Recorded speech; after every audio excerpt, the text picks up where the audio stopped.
Sebetulnya saya juga mewakili dari seusia saya. Saya sekarang usianya 26 tahun.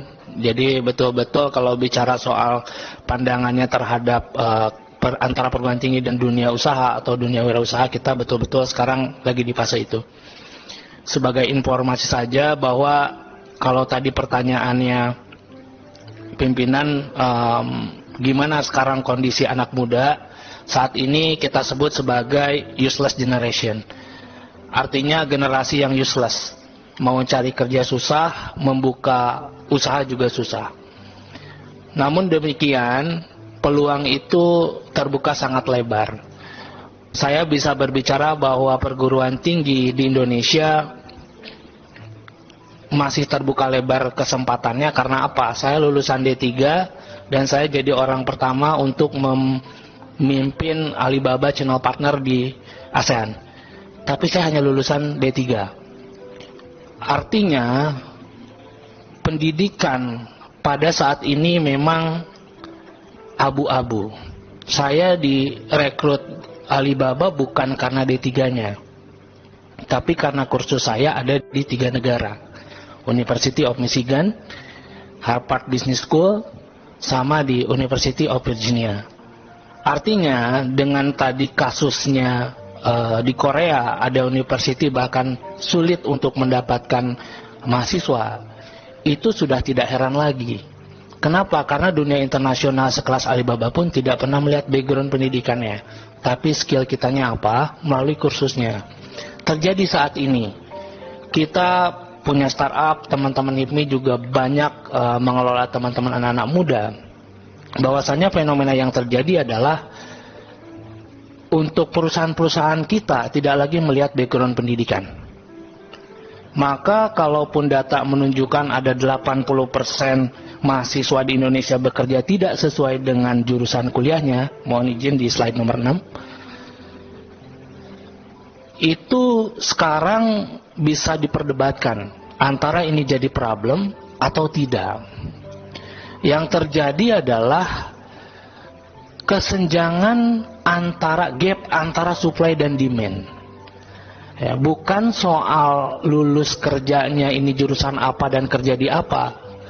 Saya pernah riset di perusahaan kami pun 80% semuanya pasti beda jurusan dengan apa yang dikerjakan.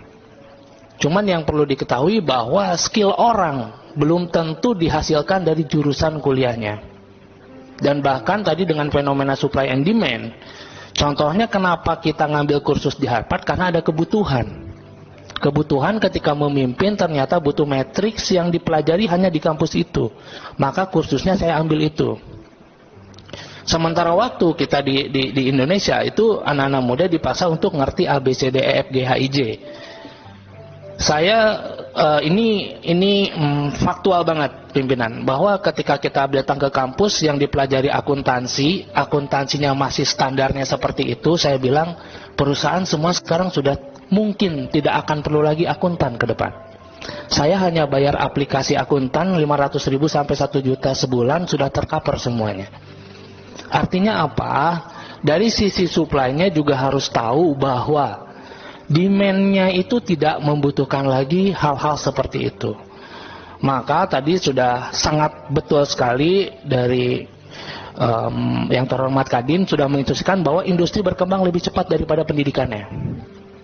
Ya, kalau kita ngelihat dari World Economic Forum memperkirakan tahun 2025 itu akan ada sekitar 85 pekerjaan yang akan digantikan oleh mesin. Kalau kami di dunia usaha, di dunia bisnis akan lebih memilih mesin dibanding orang. Kenapa? Mesin tiap tahun harganya turun, orang tiap tahun demo minta naik gajinya.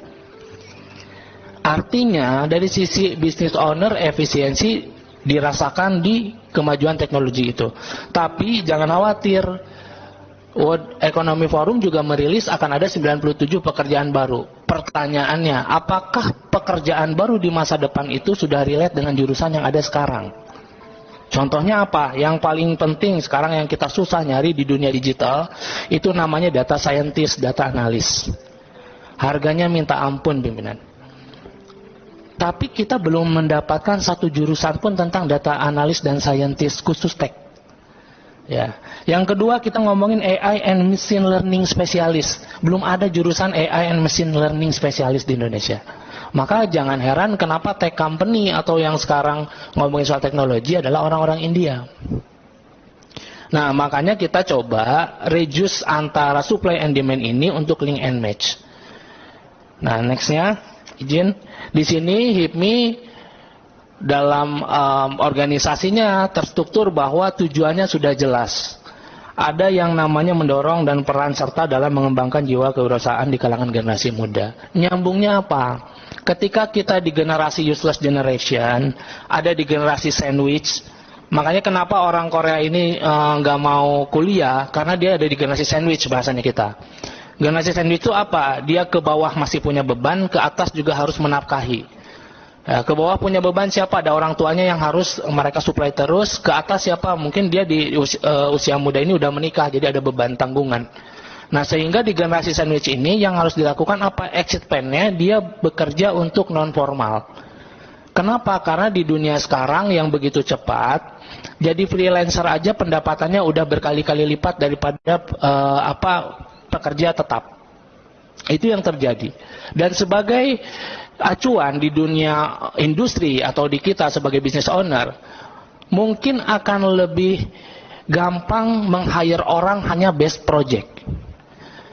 Kalau kita melihat bahwa, kebetulan saya juga punya startup, kalau kita melihat fenomena startup kenapa besar-besaran akhirnya PHK, karena ketika startup itu sudah tidak membutuhkan lagi tenaganya, mereka akan efisiensi memakai mesin semua. Yang tadinya ada CS, dia ganti jadi machine learning. Yang tadinya dia ada CS, ganti jadi AI dan lain sebagainya. Nah, sehingga yang perlu disampaikan dari kita di HIPMI adalah bagaimana caranya mahasiswa ini selain dia menjadi spesialis, dia juga harus mampu mempunyai tataran pemikiran menjadi wirausaha. Wirausaha ini bukan sebuah profesi lagi, tapi mindset. Ketika dia lulus, dia walaupun spesialisnya di data scientist, orang teknologi, tapi dia paham tentang wirausaha, maka mentalitas mindsetnya tetap di wirausaha. Nah, maka di HIPMI itu mendorong bagaimana caranya mahasiswa perguruan tinggi itu bisa mengakselerasi jiwa wirausahanya atau mindset wirausahanya. Nah, tidak terlepas dari program-program yang sudah berhasil di Kampus Merdeka, ada yang namanya Kedai Reka, fund matching, dan lain sebagainya. Itu juga sangat berhasil, saya rasa, cuman memang skalanya perlu diperluas. Karena dari situlah HIPMI berperan tadi menciptakan wirausaha baru. Boleh di slide 8. Kalau kita ngelihat dari misinya si HIPMI ini sekarang kita bawa membangun kemitraan strategis dengan perguruan tinggi dalam melahirkan inovasi baru. Jadi selain mendorong bahwa nanti akan ada profesi-profesi baru dengan mekanisme pembelajaran yang baru, kita juga pengen mendorong Peraturan Presiden Nomor 2 Tahun 2022 tentang pengembangan kewirausahaan nasional tahun 2021-2024 dengan terciptanya 1 juta wirausaha baru.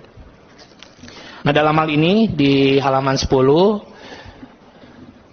kita bisa melihat bahwa rasio kewirausahaan kita sangat rendah dibanding negara-negara lain. Ya. Nah, kalau kita ambil poin pentingnya untuk meningkatkan rasio ini ada 2. Yang pertama itu kemudahan perizinan usaha di level pemerintah daerah, dan yang kedua ini yang akan kita bahas, yakni pemerintah melalui dunia pendidikan harus dapat mencetak lulusan yang memiliki pola pikir untuk membangun kewirausahaan. Maka kuncinya adalah di perguruan tinggi. Nah, sehingga kami mencoba membuat formula apa yang sebenarnya pas untuk dijadikan strategi penguatan mutu pendidikan tinggi untuk menciptakan wirausaha baru.